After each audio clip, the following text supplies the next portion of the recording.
Welcome to Toffee TV. It is the match preview. Everton versus Newcastle United in what feels like an important game. Feels like a slightly important game. This one on Thursday feels like it could have, a slight effect on how our season finishes. Both ends of the table, couldn't it? They're going for Champions League and we're battling for our lives. I don't really care about them. So. No, of course you don't, but that's what it is on the game. But yeah, it's a huge game for Everton. A home game, 3 to go. Got to start winning some games, and this is obviously a tough one. Did you want more? No, I'm just had to think about it. I didn't know what else to say there. I just had to think about it for more than 2 seconds, and just a darkness appeared. Oh, hello, darkness, smile. Yeah. No, it is the next 2 games are just when you think about Thursday, Monday, and how important they are. So a Monday night game against Leicester, who, I mean, let's be honest. Who knows what that's going to mean. And obviously only having 3 home games left, one of them being Manchester City in the middle and one of them being Bournemouth, the last day of the season. So Newcastle at this stage, it obviously has got,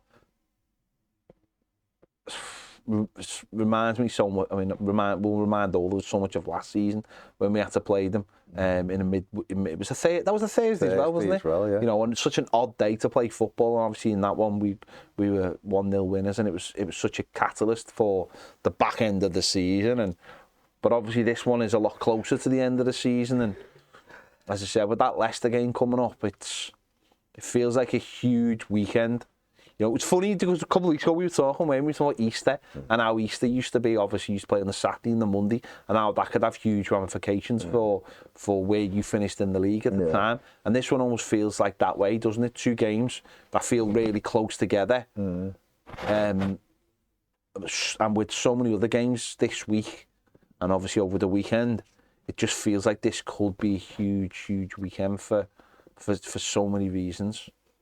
Yeah, it can totally shape the end of the season, couldn't it? If Everton, and it's a big if, but if Everton were to get 6 points, that'd be crazy. Oh yeah. It'd be huge for us, wouldn't it? Put us on 34 points. We'd all be breathing a lot easier. It's so difficult. We don't look like capable of winning 1 game at the moment, let alone 2 on the run. But it's the beauty of football, is you've always got the opportunity to win. I think you've always got the opportunity to bounce back if you've had a disappointing result or whatever. And we were terrible last time out against Fulham at Goodison. And, easily, certainly from a home game perspective, probably the worst we've played under Dyche since he's come in. And it was a massive missed opportunity that day. Yeah. To beat them.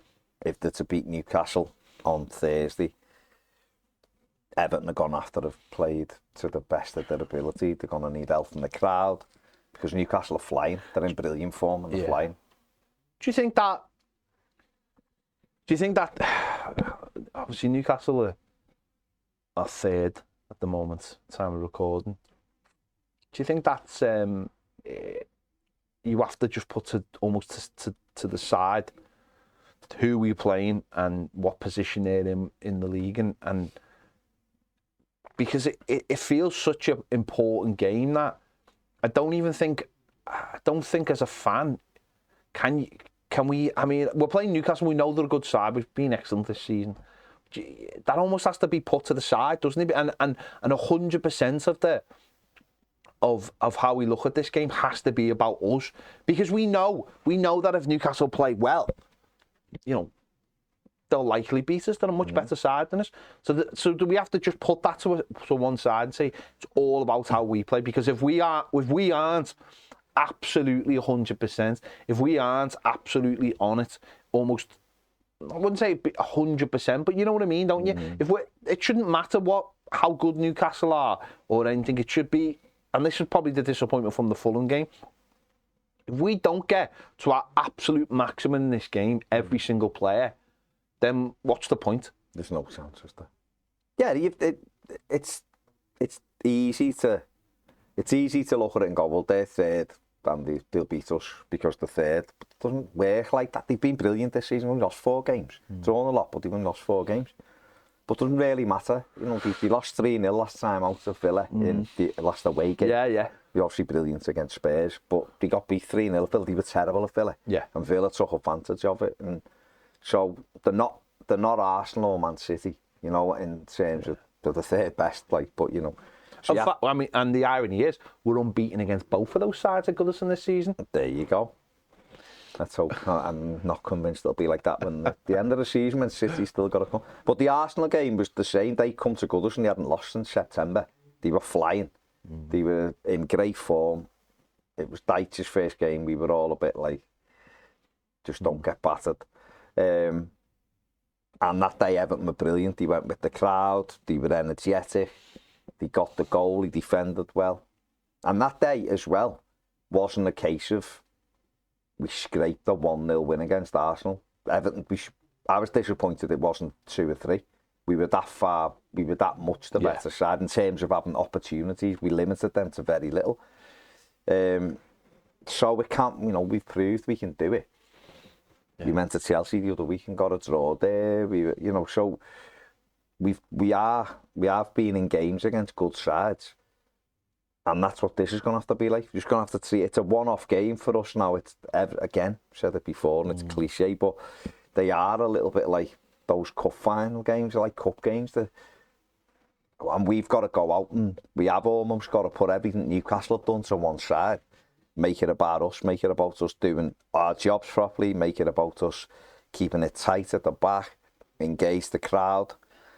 But the biggest problem Everton have got, and they've had it all season, is being able to score goals. It's like, if you do get on top, you've got to take your chances. This bit us on the arse against Fulham.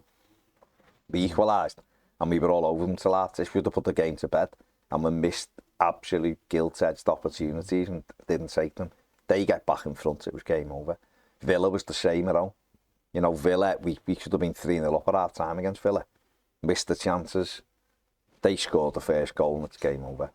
So if we do get opportunities against Newcastle, we're going to have to make sure we take them, because we know with the firepower they've got, we know that they can take the game away from you. Yeah, that's it, isn't it?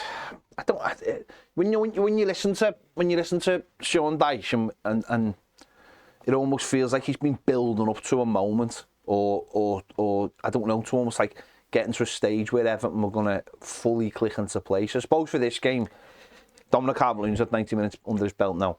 Decore's back. Onan, I suppose, will still be. They'll still be 50-50, I would suppose, looking at it. Seamus Coleman, not quite sure. But he's been building up to these moments, and I think these are the moments now. This is it now, I think, for these 2 games. This is like a do or die situation. Certainly for this Newcastle game, it feels like a do or die situation. This feels like a game where Everton must get 3 points. Everton are running out of games. That's literally what's going to happen. Running out of opportunities.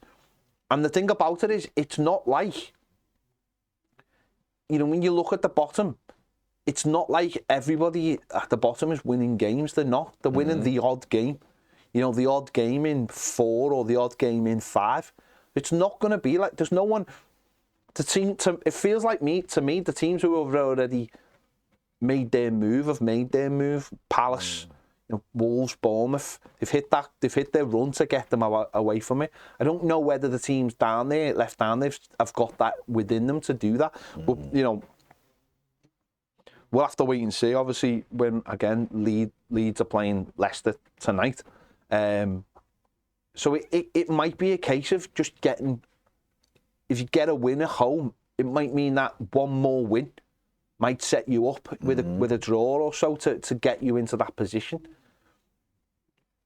And this is a game, again, it's more to do with the way the games have fallen for us. The next home game being City, the final game is Bournemouth. No one wants it to go to the last game, but I almost feel like if it did go to the last game, it would be an absolute bonus for us. So I think this game, as I said, everything has to be perfect for us. He has to make sure, you know, everyone who keeps talking up talking up a good game has to deliver. People have to grab this game by the scruff of the neck. You know, if Dominic Calvert-Lewin could deliver for us, that'd be nice in this game as well. And obviously, you know, the fans are building it up to be. They obviously Everton fans know exactly how important this game is, and are building it up to make sure that it gets somewhere near the levels of where we were last season with the scenes that we saw. Because it's going to take an effort from every single person who can influence the game one way or another to do their part for this game. Yeah, it is. I mean, that's what we got last year when we played Newcastle. Everything was, you know, they were in a good bit of form and we weren't. They were working their way away from danger at the time, but they'd just beaten us a few weeks before, hadn't they? That game was a game we had to win. Yeah. We had to win because we were slipping, and on the night we were the better side. Just shaded it, I think. They did have a couple of opportunities. Remember, Begovic was in goal and he made a couple of good saves. But we, just in terms of endeavour, I wouldn't say like we were comfortably the better team or anything like that. But we shaded it on the night, and the crowd were absolutely instrumental in that. It took a little bit of quality from Iwobi, a good little move, and we scored a goal and we win the game, and it felt like a big win. Then we didn't back it up for a few games then, but it was a huge win on the night, and it'll be the same. It requires maximum effort from everybody and everyone pulling in the same direction, because, like you said, they are a good side and they've been in great form. But, you know, we're looking at it, and if Everton were to win, Southampton play Bournemouth on that night. You know, if them two end up drawing and Everton win, you know, Everton are only a win behind Bournemouth. So they are, even though they feel like they've done enough to get away from it, you just never know. They've got 2 games, Southampton away and Leeds at home, the next 2 for Bournemouth. So for them, they'd be looking and thinking one more win probably be enough. So for us, we have just got to almost set ourselves for that, to get that win, to give us that opportunity. But keep saying it. If you can't win, don't lose, because the points do add up. But the games, the window of opportunity is getting smaller, and this will be a tough game. There's no question about it. You can't sit here and say, I'm always confident of Goodison. I think we can beat anybody. And we've proved that over the years. But this will be a tough ask. But at some stage, Everton have got to deliver. Otherwise, they are going to be relegated. That's the problem, though, isn't it? It's whether they... I think, again, it's the mindset we've all got ourselves in as Evertonians over the years, and it's a mindset that you will hear other people say from outside the club of Everton won't go down, Everton can't go down, Everton have got too much. You know, it's, you know, there's something we've never experienced. I mean, I hope I never experience it, but it's becoming more and more a reality because it is the second season, and because we know how dire the situation is, and we know what the situation is with the club.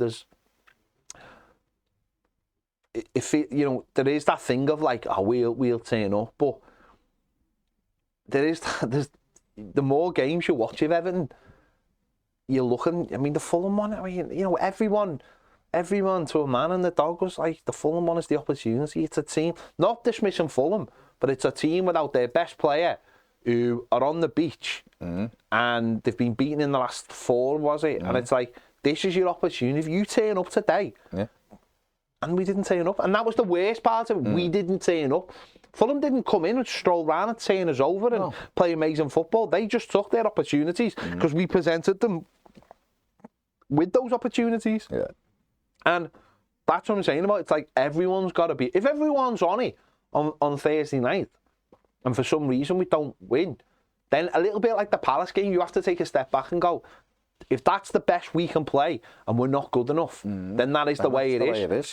But there is also that thing where you look at it and think, not every game, because I think that is the difference between Sean Dyche's Everton side and Frank Lampard's. Frank Lampard's Everton side was, you could clearly tell that the players weren't able to give their best. Now, whether that was down to the training, whether it was down to the setup, whether it was down to the personal feelings between him and some of the players, whether it was where the team was set up, whatever, or the people in the team, sorry. but it definitely wasn't. The one thing Sean Dyche had been delivering till the Corey got sent off was every game it looked like we were giving our best, and you know, it doesn't mean you always win, but it felt like the Villa game. Villa game, until the penalty, it felt very even, and then when they got the penalty, the game just went away from us, and they got the second. They got the second. The last 3 games haven't felt like that. The last 3 games, the Man United game was like, and I know people at United, I was like, yeah, but still, we didn't give everything. You know, certainly Fulham massively. Saturday was a little bit more. I looked at this game Saturday and I was like, I actually think that might be as good as that team can play. Now that was a team without Onana and Decore, so there's still room to grow, and that's what I'm saying. On Thursday, they have to just give absolutely everything. And if you know what, if a good Newcastle team comes in and they beat us, that's the way it is. And they are a good side, and fair play to them, because you know last season obviously they were horrendous till Christmas. Things changed, things, you know, fell for them a little bit with having no games over Christmas due to COVID and stuff. And by the time those games got played, they were in a great position. They have got goal scorers. They've added that they've really brilliant defensive stability to the side. They're very consistent. I think on, you know, looking back, the Trippier sign was genius, absolutely genius, because it gave them the kind of level and professionalism that they needed to achieve. And this season they've gone on leaps and bounds, and I know, you know, I think we all felt like they were probably going to fall away, but they haven't. And they've been good. And obviously on Sunday, absolutely everything that's positive about Newcastle clicked in one game, and fair play to them. They've turned it all on their head. You know, and with everything they've got going on for them behind the scenes financially, sky's the limit. So it's, you know, it's going to be such a tough game, but fair play to them. Yeah, they've been brilliant. They've been brilliant for 15, 16 months now, haven't they? Consistent. I did think they'd fall away a bit, but I still thought they'd make Europe, but I didn't think... I was thinking like the Liverpool would be a bit more relentless, and Spurs, but Newcastle have been brilliant and they deserve to be where they are. And you can't see them finishing anywhere but the top 4 now, and that's credit to Eddie Howe, the fans, the new owners. So it will be a tough game, but like I said, they're not, right now, they're not at City or Arsenal's level. Points will tell you that.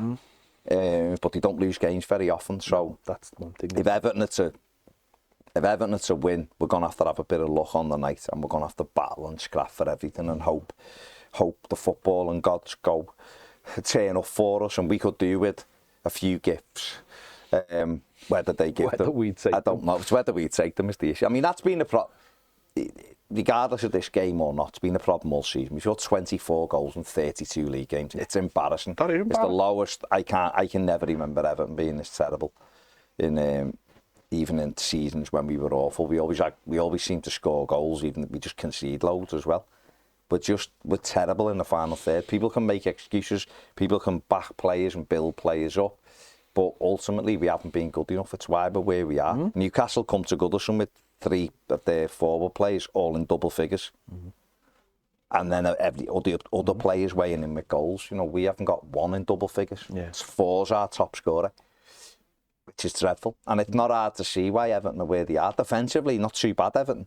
If Everton, like I've said this a few times, and certainly this week, if Everton get out of trouble this season, if Everton stay up this season, it's a minor miracle, because they played the whole season without a centre forward and scoring so little goals. Obviously, you give credit to the midfield and the defence then, because the final third has been terrible all season. It's not just that.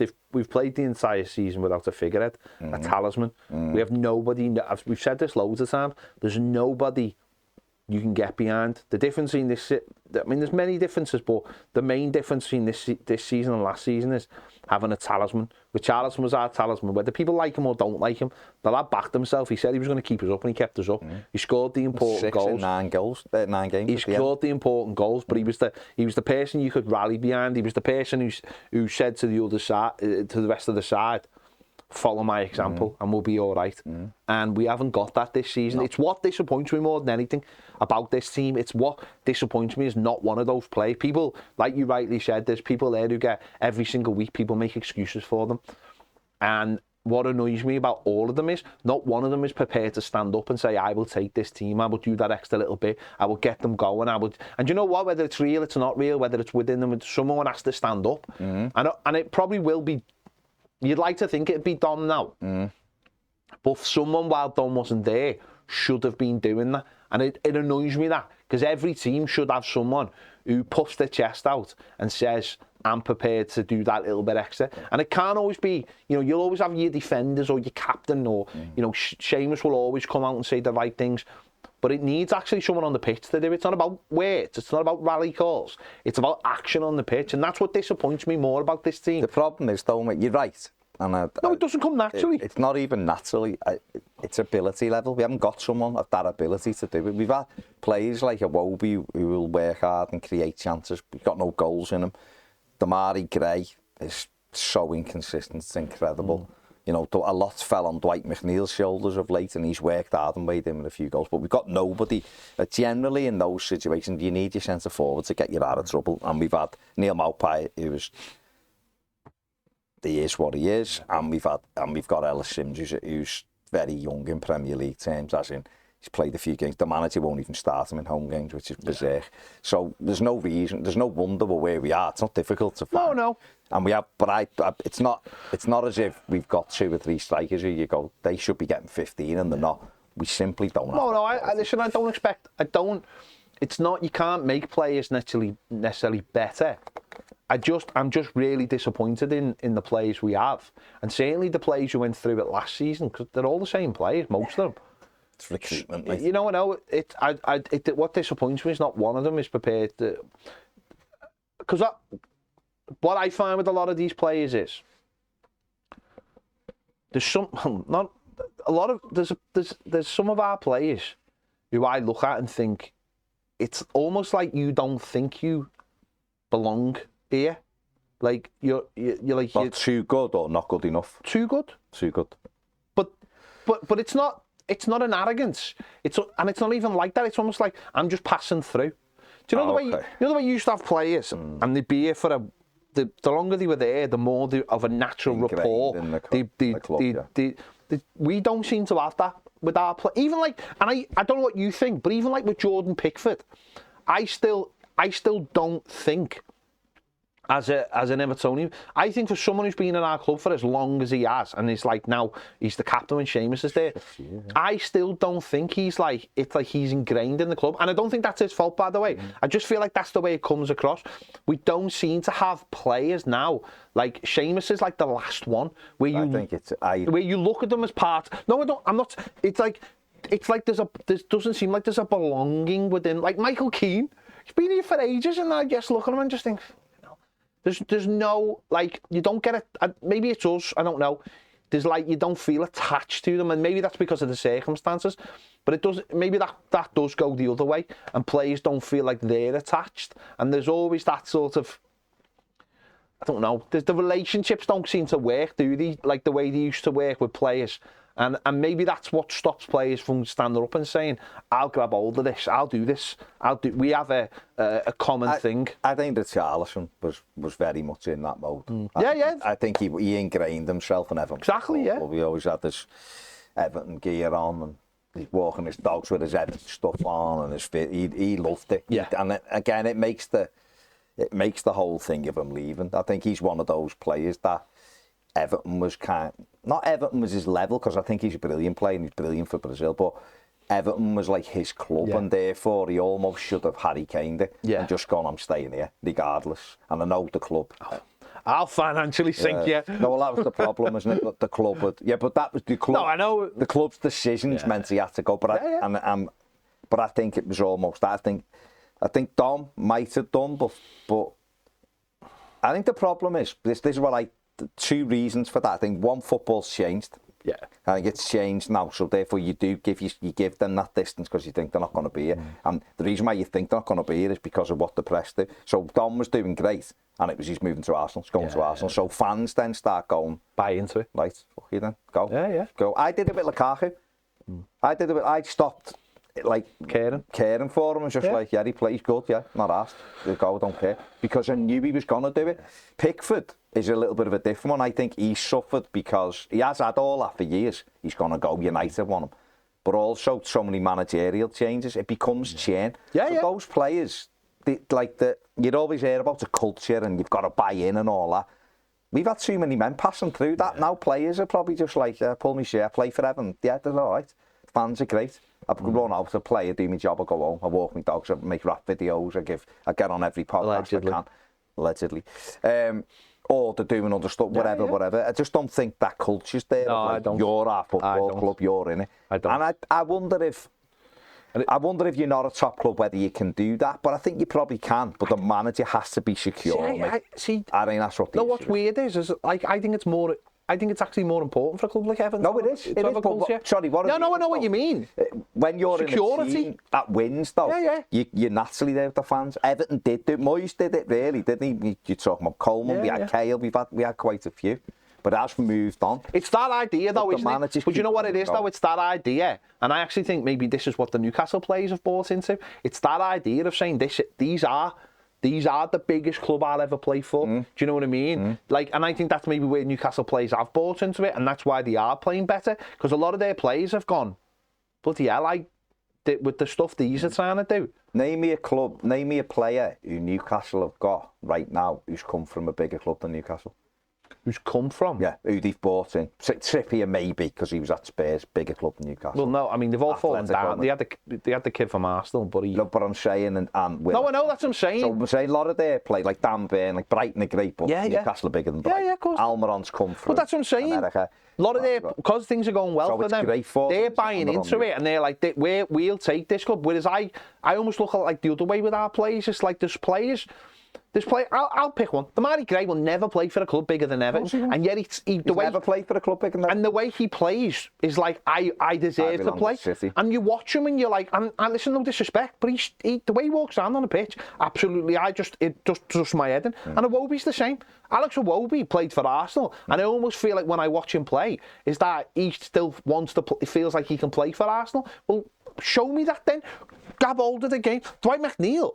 Is the other way. I think coming from Burnley, he looks at the situation. Everton's problem become because we started getting hand-me-downs. Yeah. Lads who hadn't done it at them clubs. And Morgan Snyderland said this, Manchester United, and like, I left for Everton, but I was still thinking I could do it at United. Iwobi has been signed for a year. He's dropped off a little bit of like, still works hard, still creates chances. He hasn't got enough. I know what you mean in some respect, but he's a little bit like that with me. Damari Gray's frustrating because he's got loads of ability and zero consistency, and he has that arrogance of like, there's almost like, I get 25 goals a season for you, like, I'll do what I want. So it's like, you're not.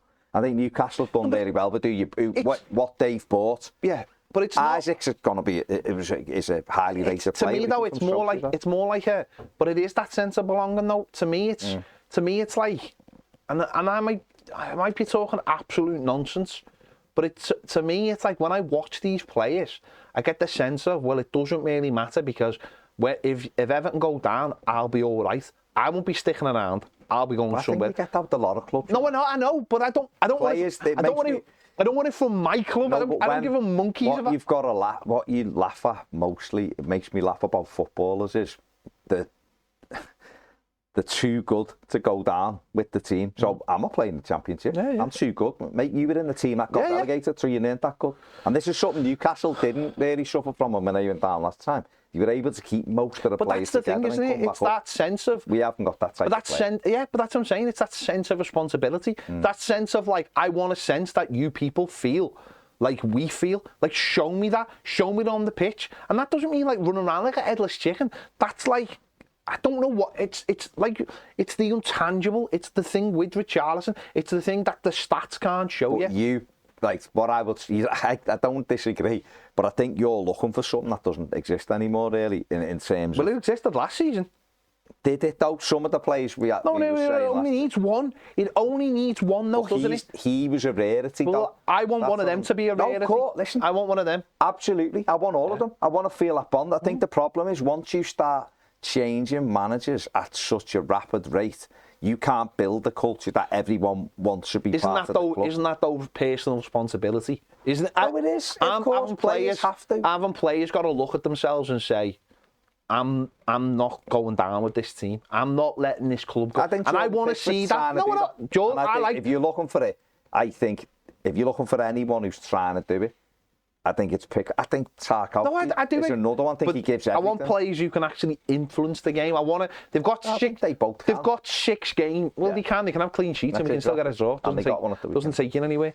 We need somebody in the front line to say, I'm getting hold of this. I will show you in the next 6 games why I think that I'm great. Yeah. I'd love to see it. No, I'd love to see it.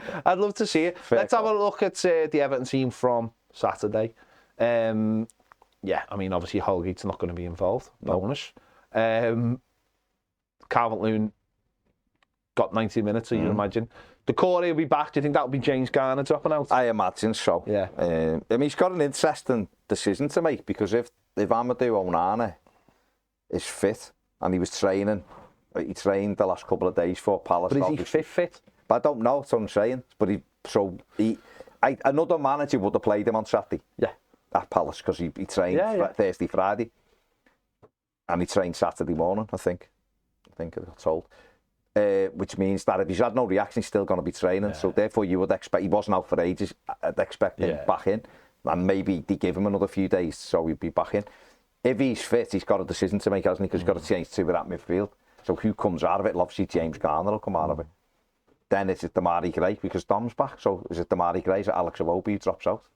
It's Damari Gray. It'll be Damari Gray, won't it? And you imagine then Iwobi back on the right. And Everton's midfield with Amadou Onana, Abdoulaye Doucouré, and Idrissa Gana Gueye in there is a totally different thing. And that's no disrespect. I thought James Garner did well at Palace on Saturday and has shown some good signs.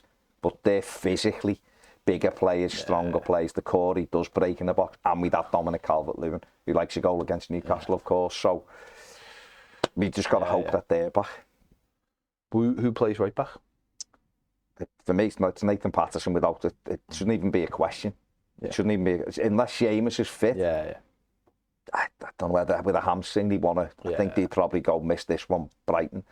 I will play Patterson. The onus has got to be on us. I know that they're attacking, but he's fit and he can get up and down. Ben Godfrey, athletic, great, offers nothing other than you just want to stop them. I will go with Patterson. I'm not sure. And also, if you've got Patterson, it means that Iwobi can come inside a little bit more. Exactly. While he's getting the overlap. And you've got to have people who are going to... We've got to win the game, so we've got to have people who are going to threaten Newcastle at the other end, and Patterson will. That's what I would go for. Let's have a little look at Newcastle's side that beat Spurs 6-1. I mean, you know, when you look at the names on that, Murphy, Willock, I mean, Joe Linton's obviously in good form. Longstaff. I mean, these aren't like players that you look at and go, they terrify. And that's what we were talking about there about players buying into it. The names on that pitch aren't like, they aren't amazing, are they? I mean, Joe Linton obviously he's had a brilliant, you know, they put that back on for me, please. You know, Isaac's obviously the main man. Excellent. The Botman's come and done really well, but Bain playing left back, do you know what I mean? It shouldn't work, and yet it works brilliantly. And that's what we're saying about players buying into things. But and that's because I mean you've got a solid goalie in Nick Pope, nice and steady, doesn't make mistakes really, unless you're playing Liverpool. Trippier's been fantastic, like you said. And what they've done is they've got a good structure. They've all bought into what Eddie Howe wants to do. They're excited, obviously, playing for Newcastle. There's a lot of excitement around Newcastle at the moment. Bruno Guimaraes has got better and better and better. He's the sprinkle. Joe Linton, they've actually played him in a position where he played in Germany, so everyone's not looking at him as a number 9, which he never was. You're now seeing he's got quality, he's powerful.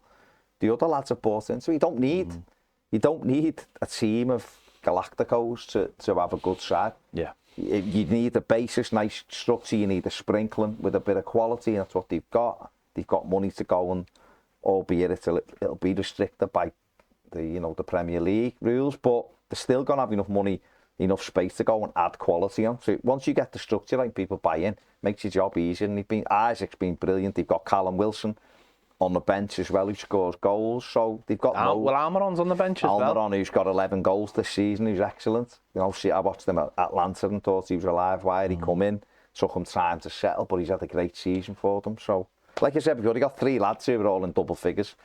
Have scored 6 more than Everton. Do you think he's stupid enough to put Anthony Gordon in the team? I'd love him to. Because I think he'd be stupid if he did. I hope he puts Anthony Gordon in. Because that will be what the place needs. I just think back to when we started beating United, when Rooney went there. We haven't beat them. When Ferguson was like cool about it. And he started playing, he was like playing Rooney, and we started getting good results because the place was electric when Rooney played. And then Ferguson started to take them out, didn't he? Yeah. And they got a grip of it again because he was no way to. You don't want to ignite Goodison, do you?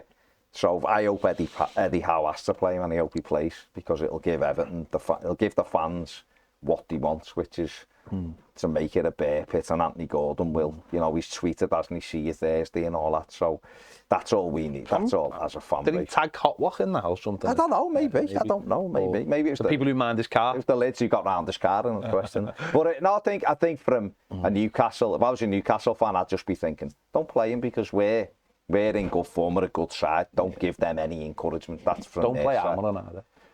Don't play Isaac and just have a rest this one because you're still going to be good enough to finish top 4. Let's have a look at Isaac's numbers. 10 goals, unbelievable. 15 games. 2.4 shots, but I mean, 70 million quid, but worth every penny. No, I'm gonna say, mate. You get what you pay for. We've spent less. We've spent less money, but in the value, it was just as good as that, and had nothing. So that's a brilliant sign. He's always been. Everton tried to get him when he was 18. You know, highly. No, but he didn't. It's everywhere. A few clubs had him. Dortmund, you know, he went to Dortmund, didn't do great. He went to Spain, he's done really well. Newcastle seen him, have got him, and he's done brilliant. They love the strikers up there, like we do. So do we? How come we haven't got any? No, we used to. Yeah, that was before we let lunatics take over our football club and ruin it. And Newcastle fans know all about having owners who are not great, and we've got our own version of it, and it's horrible. But fair play to them. I've had my words about Newcastle in the past, but I really don't begrudge them. I don't begrudge them. Yeah, but them words were because of a weird section of their fans. I honestly, I just don't begrudge them because I dislike my own football. They should be the hope, though, that you. Well, no, they looked at us and went, "Don't do that." No, that's what I mean. But that we should look at them now and go, "They suffered a terrible owner." And eventually they got it. But their last owner was bad. He wasn't like ours. He just refused to spend money. But ours just, well, that's for other shows. But I don't begrudge them because they haven't gone out and done mad things. They've spent really sensibly, really sensibly.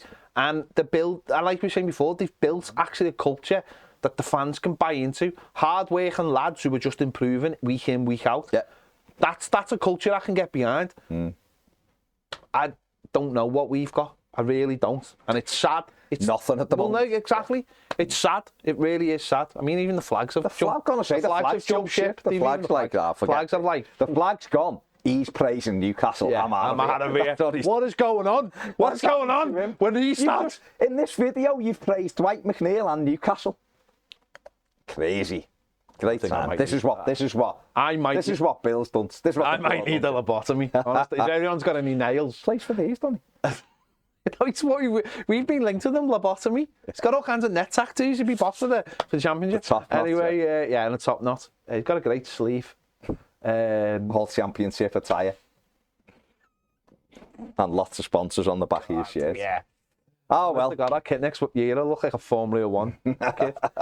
There you go. Let us know your thoughts in the comments. It's going to be a big night. It's going to be a big night.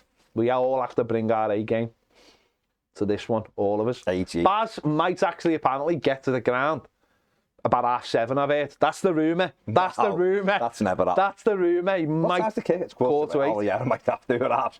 No, 25 to 8, 20 to 8. Get me Mars bar. Oh, sit down, baby. I've heard Mars bars are going to be sold out by 7:30. Oh, that's how big a night it is. That's a big one. So okay. you've got to get there slightly early. Zach will have you there by 7 o'clock. Poor kid. He won't.